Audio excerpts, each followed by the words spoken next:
नमस्कार दोस्तों, स्वागत है आप सभी का हमारे चैनल 4C सुप्रीम लॉ पर। आज हम आपको एक ऐसी सच्चाई से रूबरू कराएंगे जिसे दबा दिया गया है। आज हम खुलासा करने जा रहे हैं भरतपुर उड़ीसा, जहां ब्रिगेडियर की बेटी, मेजर की मंगेतर, पेशे से वकील,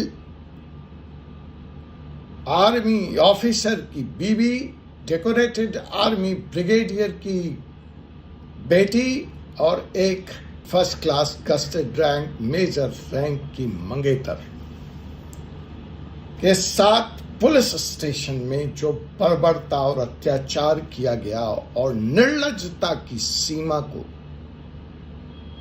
क्रॉस किया गया, हम उसी सच्चाई की बात करेंगे। एक ऐसी घटना जिसने इस वक्त पूरे देश को हिलाकर रखा है और उड़ीसा के मुख्यमंत्री मोहन मांझी की कुर्सी भी हिलती नजर आ रही है। तो क्या सच्चाई है? यह घटना खुद ब खुद घट गई? इसके पीछे एक सुनियोजित सच्चाई है।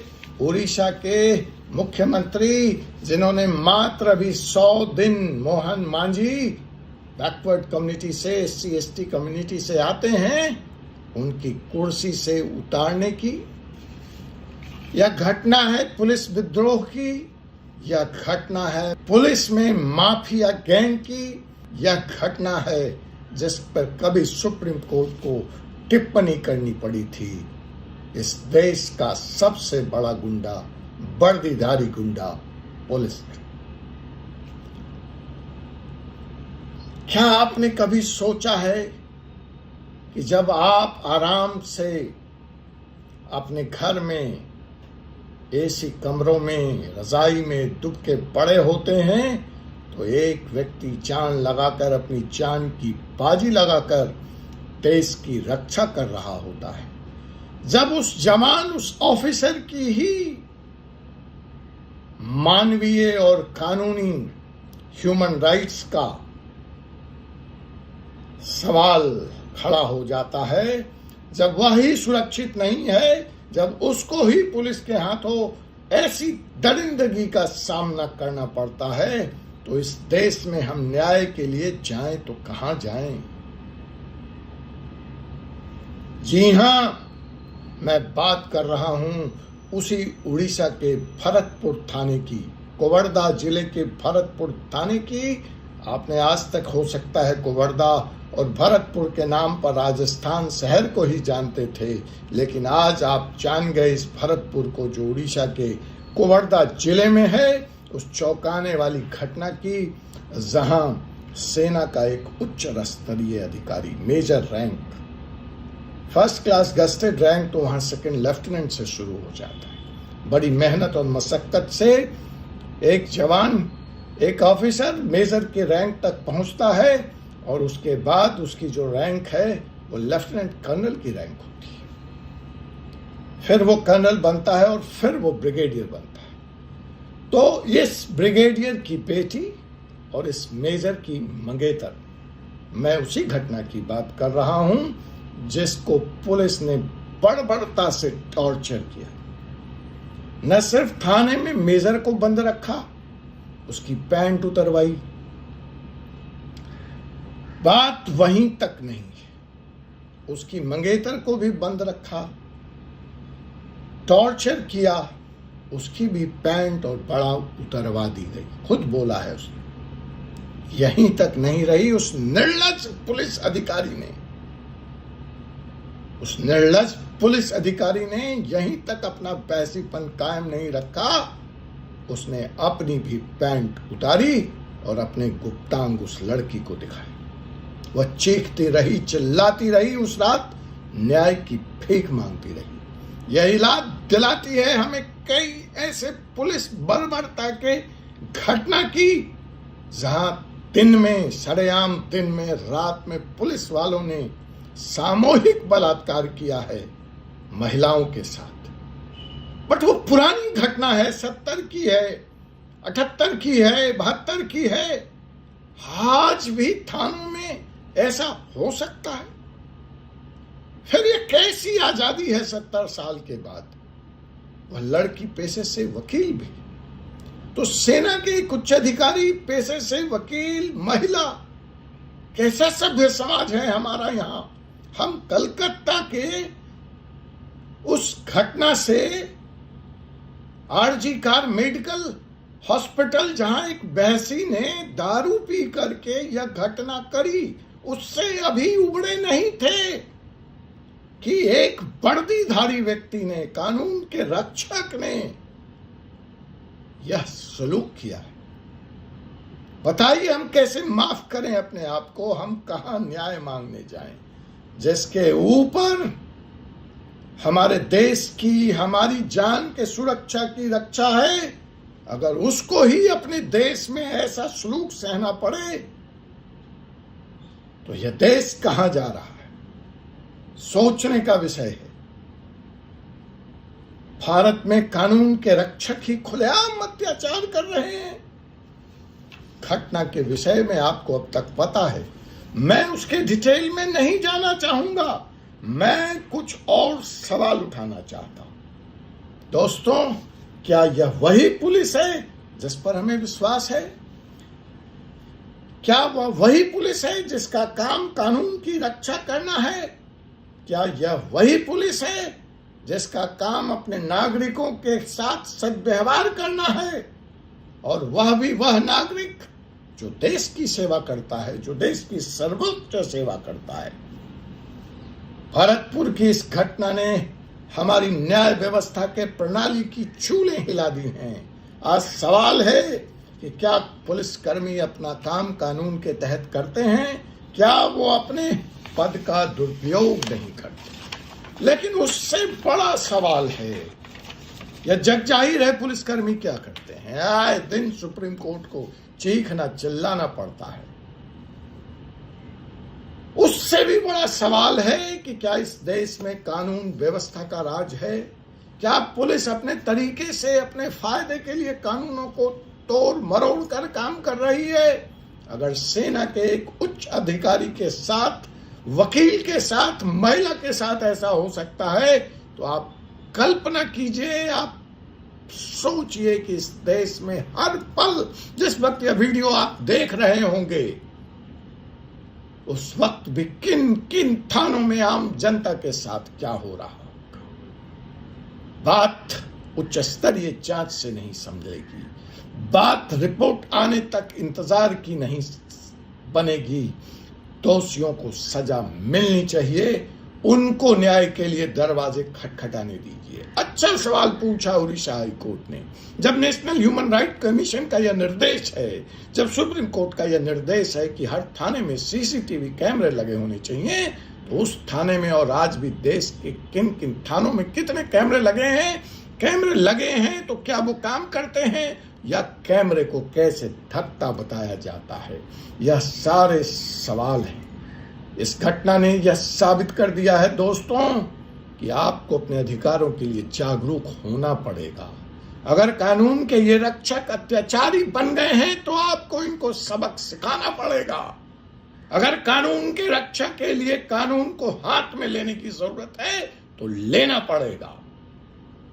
न्याय मांगने से नहीं, भीख में नहीं मिलता है। न्याय लेना पड़ता है, अपने हक की लड़ाई लड़नी पड़ती है। अगर यह करतूत यहीं नहीं रुकी तो हमारी पूरी न्याय व्यवस्था खतरे में पड़ी है। क्या आपने हमारे इस देश के जवानों को, आर्मी अफसर्स को, इस देश के नागरिकों को पुलिस से ही डरना पड़ेगा? दोस्तों, यह मुद्दा सिर्फ उस सेना के अधिकारी और यह उसकी मंगेतर का नहीं, यह मुद्दा हमारी पूरी न्याय प्रणाली का है, हमारी सुरक्षा व्यवस्था का है। क्या आपको लगता है कि हमारी पुलिस को इस तरह के अधिकार होने चाहिए? क्या हमें इस घटना पर चुप रहना चाहिए? बात यहीं तक नहीं रुकी। पुलिस की यह दादागिरी और माफियागिरी का आलम देखिए।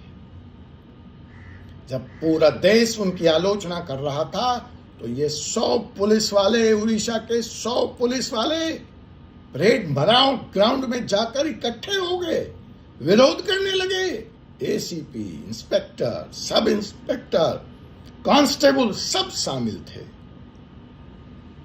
मुझे बड़ा दुख हो रहा था जब मैंने इस घटना पर Avinash Kumar IPS, DIG cum superintendent of police Kawardha को अपने पुलिस की बचाव करते देखा। उनके तर्क हास्यास्पद थे, निर्लजता से भरे थे। मैं सोच भी नहीं सकता था, मैं कल्पना भी नहीं कर सकता था कि इस रैंक का एक जिम्मेवार अधिकारी कैमरे के सामने आकर ऐसी निर्लज घटना के लिए निंदा करने की बजाय अपने पुलिस फोर्स की वकालत करेगा। मुझे उससे भी ज्यादा ताज्जुब और दुख तो तब हुआ जब पुलिस के एक बड़े अधिकारी जनरल वीके सिंह से भड़ गए। मैं समझ सकता हूं कि माफियाओं का, पुलिस माफियाओं का कैसा यह आतंक है आईपीएस अफसर्स पर, कैसी यह दादागिरी है कि वह चाह कर भी इनका कुछ नहीं बिगाड़ सकते। होना तो ये चाहिए था कि ये आईपीएस अफसर इतने सशक्त होते कि पहले तो इनके अंदर ये घटना नहीं होती, दूसरी हुई होती तो ये सॉरी फील कर रहे होते और अपने अधिकारियों के खिलाफ कार्रवाई कर रहे होते। लेकिन अब मैं समझ सकता हूं, इस परेड ग्राउंड में जो 100 पुलिस वाले इकट्ठे हो गए, खास करके जब मुख्यमंत्री वहां नहीं थे, तो यह दादागिरी तो मुख्यमंत्री के ऊपर हावी है। आईपीएस की क्या विसात, यह एक गुट है, एक माफिया है जो पूरे उड़ीसा को चला रहा है और कम से कम इस वक्त वह मोहन मांझी को कुर्सी से उतारना चाहता है। मैं ये नहीं कह रहा, जो जुडिशियल इंक्वायरी कमेटी बनी है उसके जो जस्टिस हैं चित्तरंजन दास, उन्होंने कहा, लड़की के पिता ब्रिगेडियर ने कहा कि बजाय इन दोषी पुलिस कर्मियों पे कार्रवाई होने के लड़की का चित्रहरण किया जा रहा है। एडिटेड फुटेज और वीडियो डाले जा रहे हैं सोशल मीडिया पे, उसको वायरल किया जा रहा है। घटना को उसकी चरित्र से जोड़कर इसकी भयावहता को कम करने का प्रयास किया जा रहा है। वहीं पे बात नहीं रुकती है। मोहन मांझी की सरकार कैसे बदनाम हो जाए और मोहन मांझी को कुर्सी कैसे छोड़ देनी पड़े, इसकी कवायद की जा रही है।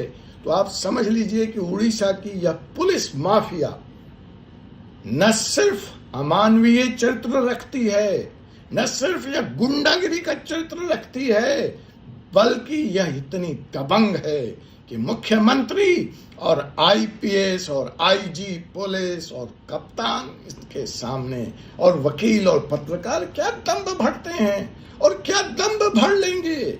यह इतनी बड़ी साजिश है।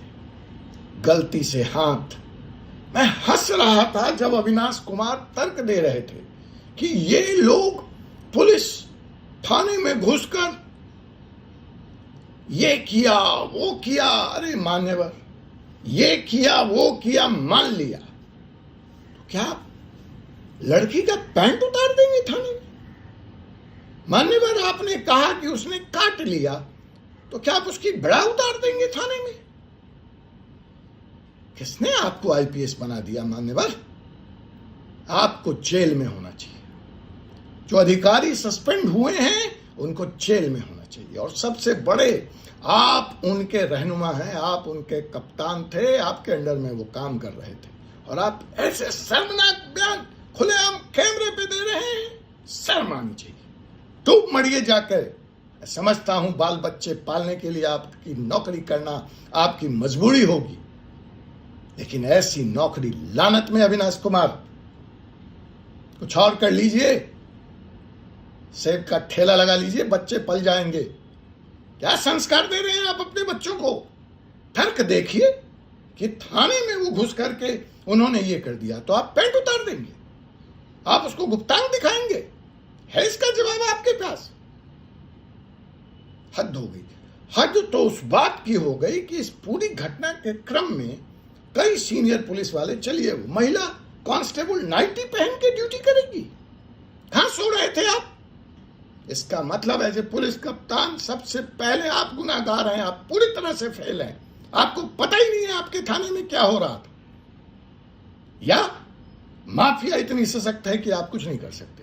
आईपीएस का मेडल लेके डुलाते रहिए, घूमते रहिए। पुलिस थाने में रात में ऑन ड्यूटी, नाइटी पहन के ड्यूटी होती है। कैमरा नहीं लगा था आपके थाने में, पेट्रोल की गाड़ी आती है, उसमें भी कोई एक समझदार नहीं है। अगला प्रताड़ित है, गुस्से में है, एक गिलास पानी देके सम्मान के साथ उसकी आईडी मांग लेते आप, तो पता लग जाता कि ये सेना का मेजर अफसर है।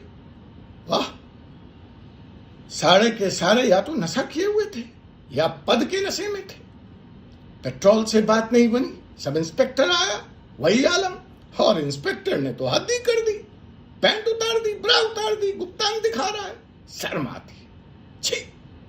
तो जनाब, पुलिस की तो जो इस पूरे प्रकरण में होगी वो होगी, लेकिन मेरे दोस्तों, मैं पुनः आपसे अपील करता हूं कि यह मुद्दा सिर्फ सेना के उस अधिकारी की बेटी का नहीं है, मंगीतर का नहीं, यह हम सब का है। और आज आपको अपने बंद जुबान पे लगा ताला खोलना पड़ेगा, नहीं तो ये किसी दिन आपके शहर में, आपके साथ, आपके बहू बेटियों के साथ, बहनों के साथ भी हो सकता है। और आप इस मुगालते में न रहें कि आपके घर में कोई आईपीएस है, कोई पुलिस वाला है। जब फौज के इतने बड़े अधिकारी के बेटे और बेटियां सुरक्षित नहीं हैं, तो आप डीएम कलेक्टर होंगे अपने घर में, क्योंकि जिससे आप डील कर रहे हैं, जिससे आपका सबाका है, वो पुलिस नहीं है, वो पुलिस के भेष में, वो पुलिस की वर्दी में इस देश का सबसे बड़ा गुंडा है। और ऐसे गुंडों को सबक सिखाना पड़ेगा। तय कर लीजिए कि आप इंतजार करेंगे कयामत के उस दिन का, या आज अपनी चुप्पी तोड़ेंगे। हमारे लिए आपकी राय महत्वपूर्ण है। इस वीडियो को शेयर करें ताकि न्याय की आवाज दूर दूर तक पहुंचे। आप क्या सोचते हैं हमें कमेंट में जरूर बताएं, और इस वीडियो को हर उस व्यक्ति तक पहुंचाएं जिसे देश की न्याय व्यवस्था और कानून का सही मतलब समझना चाहिए। हमारे चैनल फोर्सी सुप्रीम लॉ को सब्सक्राइब करना ना भूलें, ताकि आप तक हर सच्चाई को, हर खबर को मैं सही समय तक पहुंचाता रहूं। जय हिंद, जय भारत।